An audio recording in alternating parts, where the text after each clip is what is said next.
Bila waktu ataupun umur putus haid? Umur putus haid. Sebahagian para ulama menganggap umur putus haid ni 50 tahun. 50 tahun inilah satu pendapat dalam mazhab Hanafi, dan satu pendapat dalam mazhab Syafi'i, dan satu pendapat dalam mazhab Hanbali. Bila sampai umur 50 tahun, apa yang keluar selepas daripada darah dianggap sebagai damul fasad ataupun istihadah. Dia dikira umur 50 tahun. Baik. Ada yang kata bukan 50 tahun. Pendapat yang masyhur dalam mazhab Syafi'i, dia kata 62 tahun. 62 tahun baru dianggap sebagai putus haid.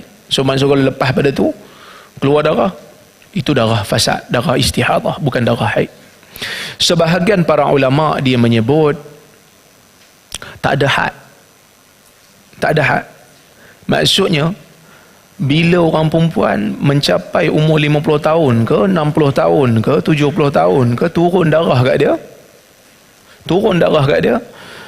Dan sifat tu macam sifat haid, maka dia dianggap sebagai haid. Dia dianggap sebagai haid. Tak ada dalil dalam masalah ni yang sahih, tak ada. Yang ada dhaif belaka.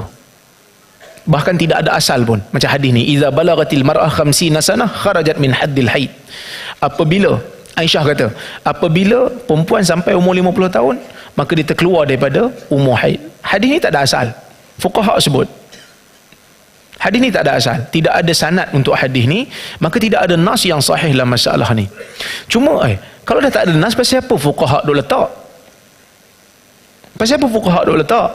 Kita katakan begini, fuqaha ni dia berhadapan dengan pelbagai bentuk masyarakat.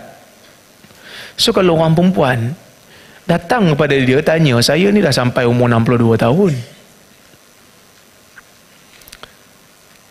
darah masih keluar lagi, so semalam baru saya diceraikan, saya nak haid, saya nak beredah macam mana?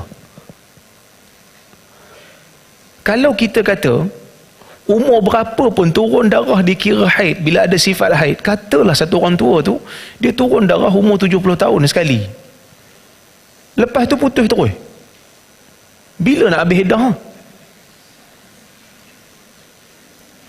Maka sebab tu dia ikat dengan umur.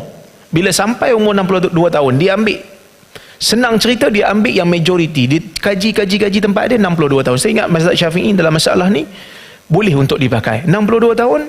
Lepas daripada tu, kalau turun darah juga dianggap sebagai istihadah untuk iddah. Tapi tak jadi masalah kalau kita nak ambil pendapat minoriti ulama yang kata tidak ada had untuk pandangan, maksudnya untuk ibadat dia.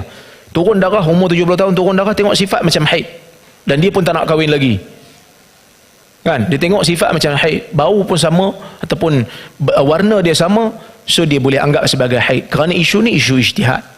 Isu ni isu ijtihad. Baik.